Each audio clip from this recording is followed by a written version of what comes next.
Oh, yes. The machine can do it. This is the best. In the future, there will be many more computing machines, thinking machines.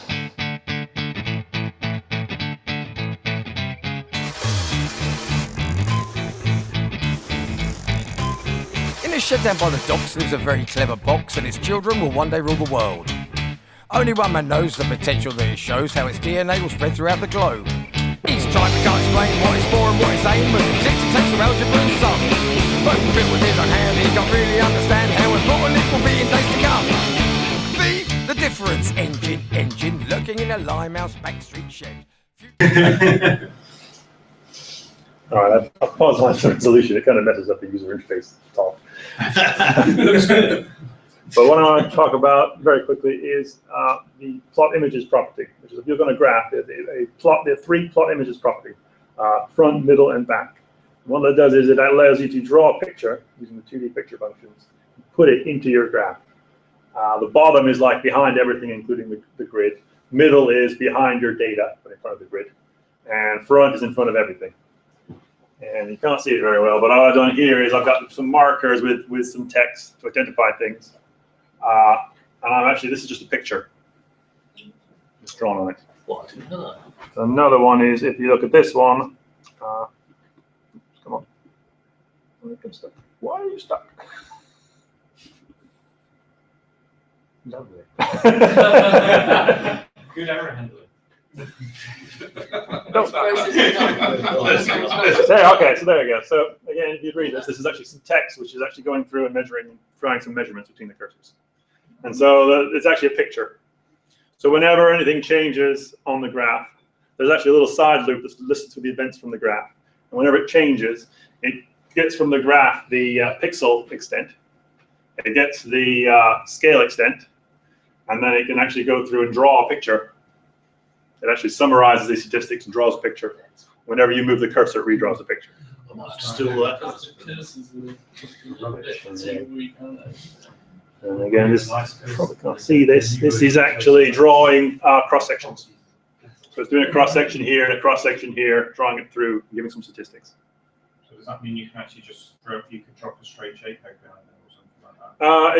It's the 2D picture control functions. So you have to go through draw a line here, draw a box here, write some text here. A property on the graph. And that's going to a property of the graph. Yeah.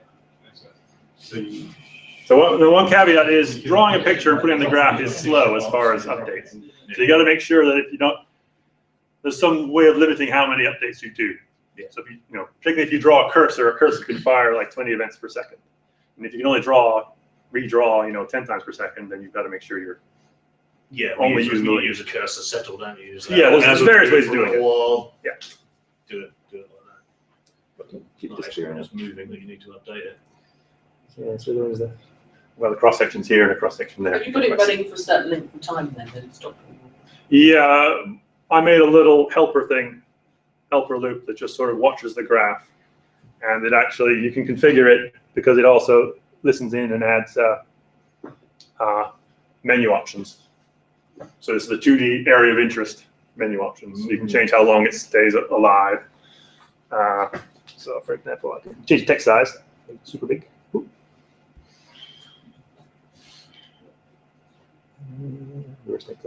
Change color stuff. So you can see. One problem with putting things on graphs is that you can get a picture underneath that makes it impossible to read the stuff on top. So you need some way for the user to be able to adjust things. But it's all done by a lot of 2D stuff. Calculate where the cross sections are, do the 2D stuff, draw this 2D picture, which is like a box and these cross sections, and then put it into the graph with a plot images problem. So it's a little work, but it's a big advantage. You can write whatever you want. You can put any picture. This is on top, so this is drawn on top. The other one, the first one I showed you, is behind the data, so you don't obscure the data. I just kind of discovered this recently. I love that. That is very. You'll see when I do my demo where I'll need that. Yeah. So this one. Because there's annotations, isn't there? I've never. Yeah. See, this originally had annotations here, and you can't customize annotations very much. Okay. But this is actually, as it moves, it's actually redrawing the picture. So every time you move it, every time scale changes, it redraws the picture. It's pretty fascinating. It looks nice. It doesn't look like That's really handy. But, so here's got those. You can do things like this is the text sideways. Yeah. So. Yeah, I've used the annotations. Annotation. You can't even program and make an annotation a dash line. It's just you immediately hit limits on that. Yeah, that's the thing, is the lines and the scales and the windows. You can do a bit with cursors, but actually having them fixed like that is pretty useful. Yeah. So that's it. Cool. Well, So I found lots of uses for that once I started. Yeah. But the problem is that all this 2D picture, draw a line from here to here, do that is kind of ugly code. Shall I chance you to do me a snagit video? We can block out the names and stuff. I'll have to talk to them first. Yeah. Just so I can embed it in the tool and you get proper quality then. Yeah. Oh yeah, I should do it. I can always edit it over, as it were. It doesn't deal with it very well if you've got a picture today. So that would be much more efficient. Doing that. Because the annotations would be enormously useful. Yeah. Well, I had a Spark lot, up different things like that as well. because I had a lot of plots, so I couldn't really annotate it. And was doing, so you can click on the plot and it gives you the coordinates and it'll tell you the plot. But it'll only tell you the top one, so if you have to find a bit of the plot that's not layered on top of each other. So you can also add extra functionality to this where when you mouse down on it, you can figure out the pixel position where it is in your picture Yeah. and actually have features added that way. Ooh, some glasses. Okay, this is a long lost art, and it's I just thought I'd do a demo of a vector button, just as an aside. Probably most people know how to do this. It's nowhere near as good as that. Oh, for a little bit flattening. Hang on. So let's just open a new presentation. This is LibreOffice. PowerPoint works. OpenOffice doesn't. Don't know why. A really good open source program for vector graphics is Inkscape. Yeah, I couldn't get that to work either. Very well. Huh? Texture's been lost. It's not that good. I did try. Yeah, because I use that for transparency, and you can work really well. Yeah, brilliant for that. Vector, not so good. So I always kind of like to start out with the dumb old flat button. Oink. So let's do something a bit weird. I don't know. Let's have a nice star shape. I like stars. No colour. Thick. That'll do. I'll copy. And we go to advanced, customize. Picture. Now, there is a bug in my view. It's about 1 million years old, but the paste never really works very well the first time. Don't know why. Oh, just first time. That's what I always do. My habit now is Whenever I customize controls, it's just random. make sure it goes in there. There you go. So then you import from clipboard. Okay. Next, well, let's change the colour. Thank you. Let's change the colour. Highlight it. White. Do.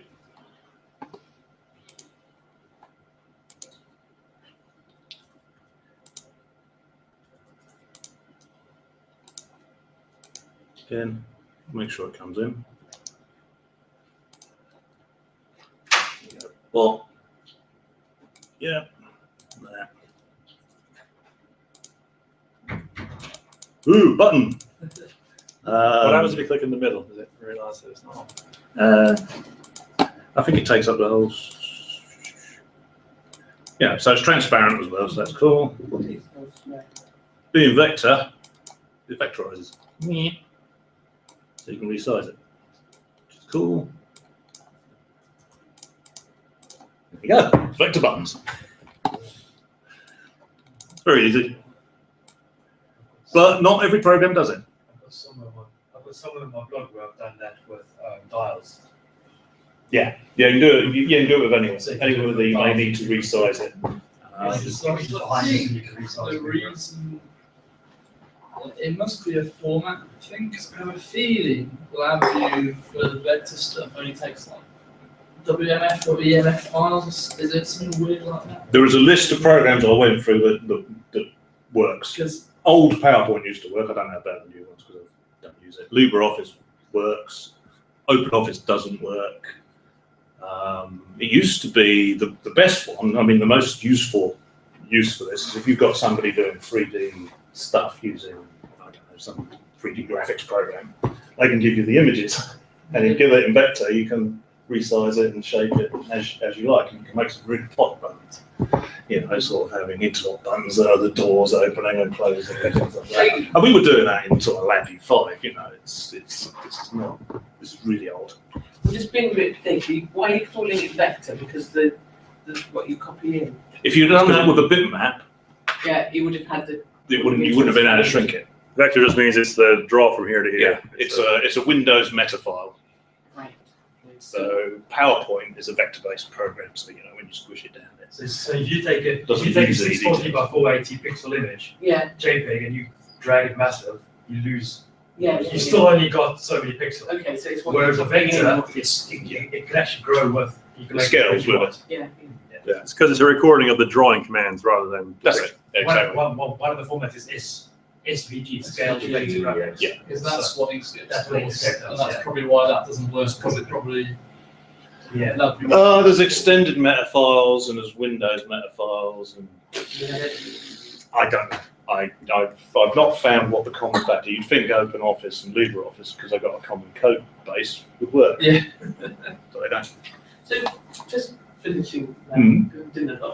If you wanted 3 colours, would you end up having to do a some sort of You do picturing. picturing? Yeah. You couldn't do it on a button. No, you can do it. Yeah. There is a tri-state button in. Is I that? think it's the systems palette. So radio. yeah. It's one of the radio And buttons. so it must be based on a radio button. You can go on, off, or not applicable or something. Okay. I'm not sure which palette it's on, but and I haven't used it. But I have seen A picture ring with a mouse up and I then one of the can things. use picturing. So I just wondered if there was more elegance. Steve, My- can you set that vector up as a picturing? Can you stretch it and resize it the same or not?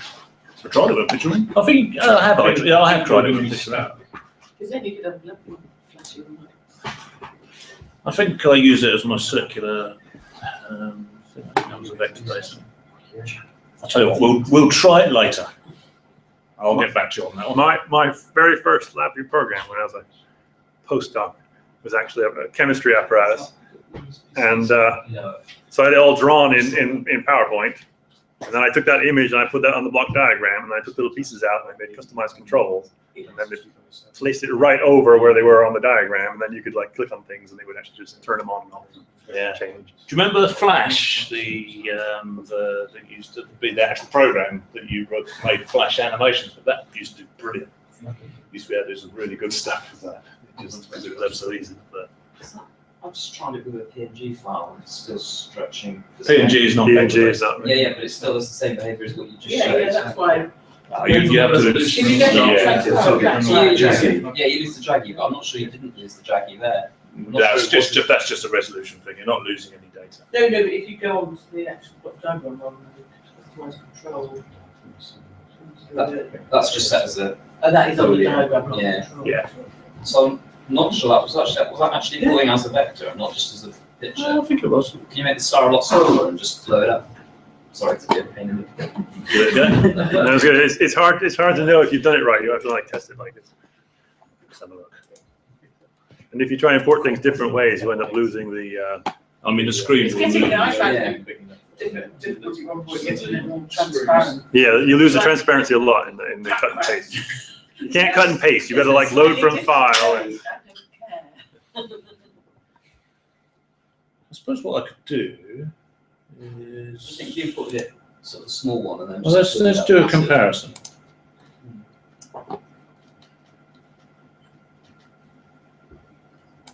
So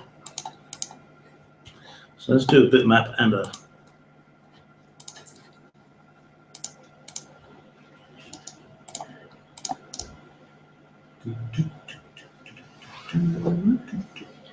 Something I found just interesting in putting PNGs in was that if you put in the clipboard, you have a white border. But if you do the edit, import As a file. picture file into clipboard, that seems to work fine, which is a bit. Yeah, that's Because it's very strange as well. Yeah. So whenever I do this, I have to like, how do I do it? No, try this way, try that way. System palette, but you can't edit. If You we- can't customize the actual icon. So you'd have to use the picture in for free. Yeah. The controller is called mix checkbox in system palette, but you can't customize it. I won't do the other Yeah. side. Yeah, they're really. Just for speed's sake. It's not this way. I'm sure there is. Okay, so that's a rather ugly. And so if we do the same again, this time we take that.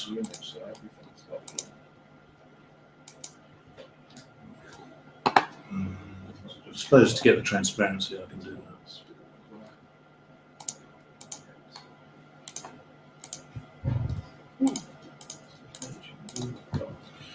Okay, fine. Save it.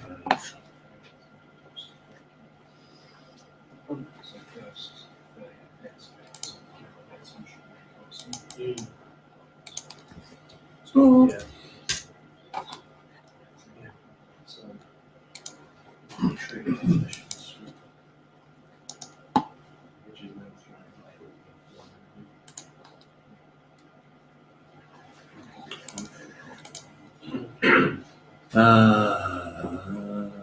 like you say, let's import from file.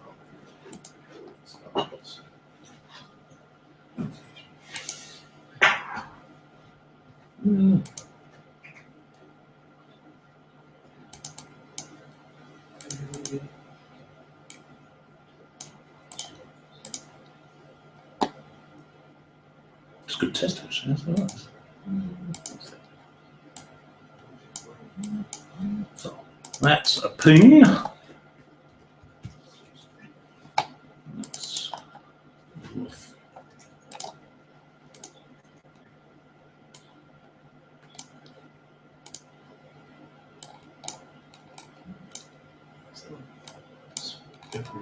It loses the. It's because you're not redrawing, yeah.